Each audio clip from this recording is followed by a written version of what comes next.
She posted, "Ha, independence first, rings later," after draining our mortgage savings for a surprise girls' trip. I didn't yell. I moved the joint funds to escrow, canceled vendor holds, and left an itemized printout. When she read the last line, she stopped breathing. I, 29 male, am sitting in what was supposed to be our future home's empty living room, surrounded by boxes we'll never unpack here. 4 days ago, my girlfriend Veronica, 27, of 6 years, decided to teach me a lesson about financial independence that backfired spectacularly. We'd been saving for 3 years. Every overtime shift, every skipped vacation, every generic brand grocery item, all for the down payment on this modest 3-bedroom house. We were so close. $42,000 saved, closing scheduled for next Friday. The sellers had already moved out. We'd picked paint colors. Tuesday morning, I'm at work when my phone buzzes. Instagram notification. Veronica posted a story from the airport. Her and 5 friends, champagne glasses raised, designer luggage everywhere. The caption, "Spontaneous Cabo getaway. Sometimes you gotta live a little." My stomach dropped. I checked our savings account through the banking app. 247 remaining. She'd withdrawn $40,753 the day before. While I was asleep after a 12-hour shift, my hands were shaking as I opened her next story post, a screenshot of her friend Melody's comment, "Girl, you're brave. What did Derek say?" Veronica's reply, posted publicly, "Ha, independence first, rings later. He needs to understand I'm not some housewife in training. My money too." I didn't call, didn't text, didn't scream into the void. I very calmly told my supervisor I had a family emergency and left. First stop, the bank. The account was joint, my first mistake. So the withdrawal was legal. The teller, sensing my distress, printed out the transaction history. Veronica had transferred the money to her personal account, then made multiple purchases. Flights for 6 people, $4,200, resort booking, $8,500, and a shopping spree that included a $3,000 handbag from Nordstrom. Second stop, our mortgage broker, Janet. She went pale when I explained. We had 72 hours before we'd lose our rate lock. The sellers were already under contract for their new place. Without the down payment, everything would collapse. "Derek, I'm so sorry," Janet said. "If you can't replace the funds." I knew.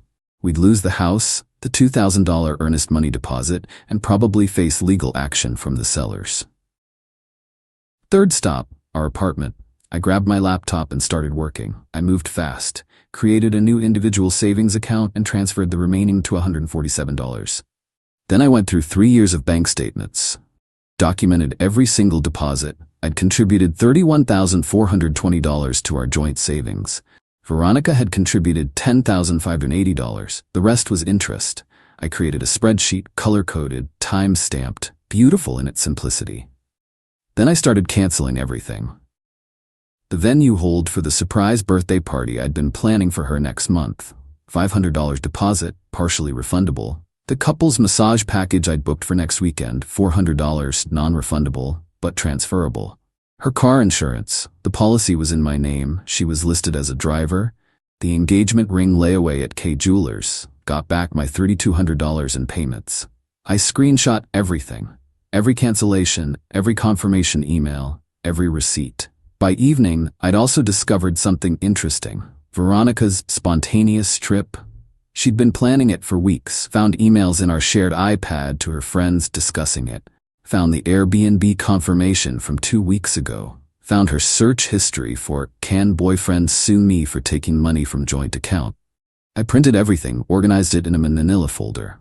Then I typed up a single-page summary. Financial reconciliation, Derek and Veronica original joint savings balance, $42,000. Your contributions, $10,080, 25.2%. My contributions, $31,400.8%. Amount you withdrew, $40,753. Amount you were entitled to, $10,580. Amount you stole through deception, $30,173. Immediate consequences. Mortgage application canceled, lost earnest money, $2,000. Lost rate lock fee, $500. Potential seller lawsuit, TBD. Your car insurance, canceled effective midnight. Ring payment recovered, $3,200. Birthday venue deposit recovered, $300. Your current legal liability to me, $30,173. I will be pursuing this through small claims court unless the full amount is returned within 48 hours. P.S. Independence first, rings later. Congratulations, you're now independent. No ring. Ever. I left the folder on the kitchen counter with her passport, which she'd forgotten in her excitement, her car insurance cancellation notice, and a printout of her Instagram story. Then I went to my brother Garrett's place to crash. Turned off my phone, waited. Update 1. The meltdown began exactly when I expected, the moment they landed and she realized she'd forgotten her passport. According to her friend Melody, who surprisingly reached out to apologize, Veronica couldn't leave the resort. At all. International travel requires passport for return. She was stuck while her friends went on excursions, went to clubs, went anywhere that required ID verification. But that was just the appetizer. The main course came when she got my brother's call. I'd asked Garrett to inform her about the folder, keeping myself removed from direct contact. She apparently went ballistic in the resort lobby. Security got involved. Melody sent me a video, Veronica screaming about how I was financially abusing her by canceling her insurance. Then she read the last line of my note. According to Melody, she literally stopped breathing for like 10 seconds. Then she threw up in a potted plant. The calls started immediately. 47 missed calls. Of course it's 47. I didn't answer. She tried calling from her friends' phones. Still didn't answer. Then came the texts. I'll summarize the progression. Hour 1-3. Rage, how dare you. That money was ours. You're controlling and abusive. Hour 4-6. Bargaining. Please baby, let's talk. I'll pay you back. Don't do this to us.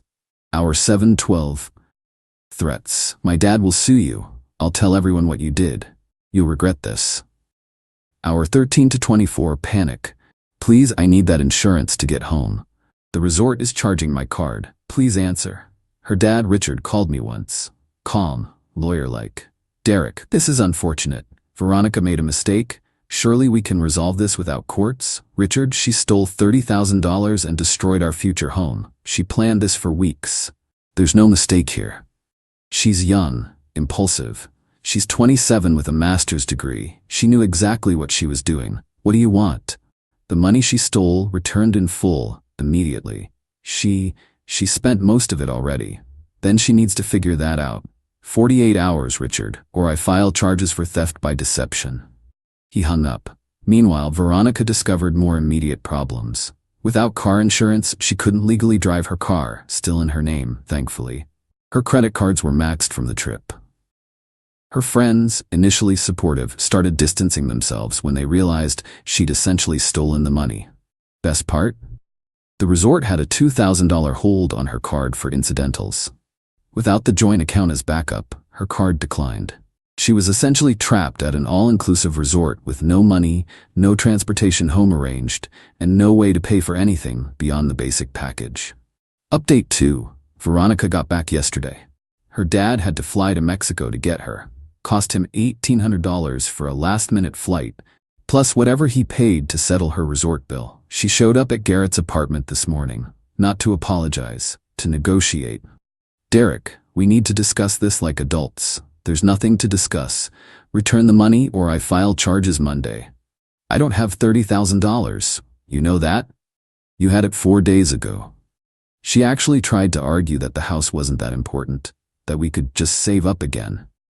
That I was being dramatic about missing one opportunity. I pulled out my phone and showed her an email from the seller's attorney. They're suing us for breach of contract, $8,500 in damages, the difference between our offer and their next best offer, plus their temporary housing costs. Her face went white. I didn't think. No, you didn't. Then she tried a different approach, tears. The waterworks were impressive. Derek, please. 6 years. Doesn't that mean anything? It meant everything. That's why I saved every penny for our future while you planned to steal it. It wasn't stealing. It was our money. 25% was yours. You took 97%. She tried one more tactic, the one I'd been expecting. If you do this, everyone will know what kind of man you are. Vindictive. Cruel. No woman will want you. I laughed. Actually laughed. Veronica, you posted on Instagram bragging about taking the money. Everyone already knows what happened. Your friends are messaging me apologies. Your cousin Nicole sent me a screenshot of your group chat where you called me a walking ATM with a hero complex. So please, tell everyone. Tell them how you stole our house deposit for a vacation." She left, but not before trying to grab the ring box I'd intentionally left visible on Garrett's coffee table. It was empty. I'd returned the ring days ago, but watching her frantically open it and find nothing was satisfying. Her mom called an hour later. "Different approach than Richard. Derek, sweetheart, I'm mortified. This isn't how we raised her." "I appreciate that, Linda. Richard has her in his office right now with accountants. We're liquidating her assets, her car, her jewelry, everything. You'll get your money. Thank you. Can I ask, is there any chance of reconciliation?" "Linda." She looked me in the eye this morning and said the house wasn't important. The home we'd saved 3 years for. No, never. "I understand. For what it's worth, you would have been a wonderful son-in-law." Update 3. Today's the day I was supposed to move into our house. Instead, I'm in my new studio apartment, considerably poorer but infinitely wiser. Richard came through, sort of. I received Ashir's check for $22,000 yesterday. The breakdown: Veronica's car sale, $11,000. Her jewelry, $3,000. Liquidated retirement account, $4,000. Richard's personal check, $4,000. Still short, $8,173, but Richard included a signed promissory note from Veronica for the remainder, payable at $340 a month for 2 years. I'll never see that money, but it's enough to avoid criminal charges. The seller's lawsuit was settled. Richard paid the $8,500 directly to them. Veronica now owes her parents $12,500 total. But here's where it gets interesting. Veronica's been trying to rebuild her image online. Posted this long story about surviving financial abuse and escaping a controlling relationship. How I'd monitored every penny and isolated her from financial independence. Nobody bought it. Her friend group imploded.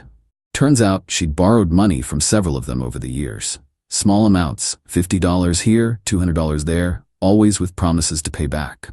Never did. When Melody revealed this in their group chat, along with screenshots of Veronica bragging about the Cabo trip being worth losing that boring house, the exodus began. She lost her job, not officially for the theft, but for missing 4 extra days of work. Stuck in Mexico, then mental health days. The marketing firm she worked for has a strict attendance policy. She'd already been on thin ice for calling out sick. Instagram proved otherwise multiple times. Her parents gave her 30 days to find her own place. Richard's exact words, according to Linda: "You wanted independence. Here it is." She's now working at a call center, living in a shared room she found on Craigslist, driving a 2003 Honda Civic her dad grudgingly bought for $2,000, and posting motivational quotes about Phoenix rising from ashes and strong women intimidate weak men.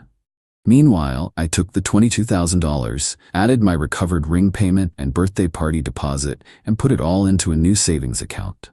Just mine. Already back up to $26,000. Found a better job with a 20% pay raise. Turns out my old company had been underpaying me for years. Should be able to buy a house on my own in about 18 months. Final update. Wasn't gonna update again, but this deserves documentation. Veronica sent me a letter. An actual physical letter. 4 pages, handwritten. Not an apology, that would require self-awareness. Instead, it was a manifesto about how I'd ruined her life over one mistake, and how she's now struggling while you live comfortably. The delusion was breathtaking. She actually wrote, "I hope you're happy knowing you destroyed someone who loved you over money." I didn't respond, but I did forward it to Richard with a note: "You might want to consider therapy for her." His response? "Already in progress, court ordered." She bounced a check for her car insurance. That's right, she bounced a check for the state minimum insurance on her $2,000 car. After everything. But here's the real kicker. Remember that couple's massage package I'd booked? The transferable one? I gave it to Garrett and his girlfriend as a thank you for letting me crash. They went last weekend. Guess who was working at the spa as a receptionist? Veronica. Garrett said she went white when she saw them. Had to process their appointment. Had to smile and wish them a relaxing experience. Had to watch them enjoy what was supposed to be our romantic weekend. He said she looked exhausted. Defeated. Apparently, the call center job lasted exactly 3 days before she quit was fired. Stories vary. The spa pays minimum wage plus tips. She's working 6 days a week to make rent on her shared room. Her Instagram's gone private. Her friend group's moved on. Her parents check in but maintain boundaries. She's exactly where she demanded to be, independent. As for me, I close on a small condo next month. Nothing fancy, but it's mine, solo. The mortgage payment's less than I was paying in rent. My credit score's excellent. My savings are growing. My brother and I have gotten closer. I've started dating casually. Nothing serious yet, but I'm not rushing. I still think about that morning sometimes. Seeing our savings decimated. Reading her bratty post about independence first, rings later. The panic, the rage, the hurt. But mostly now, I feel grateful. Grateful she showed me who she really was before we were married, before we had kids, before our finances were truly entangled. She wanted independence from the boring life we'd planned. The house with the little yard.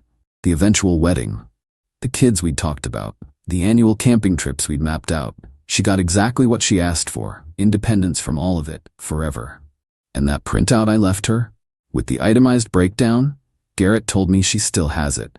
Saw it folded up in her wallet when she was processing his payment at the spa, like she carries it as a reminder. Good. P.S. The house we were going to buy? Drove by it last week. New family moved in. 2 kids playing in the yard. Mom planting flowers in the garden bed we'd planned. Dad mowing the lawn. They looked happy. It stung for a moment, then I realized that could have been us, but she'd have eventually destroyed that too. Better to know now. Better to be free.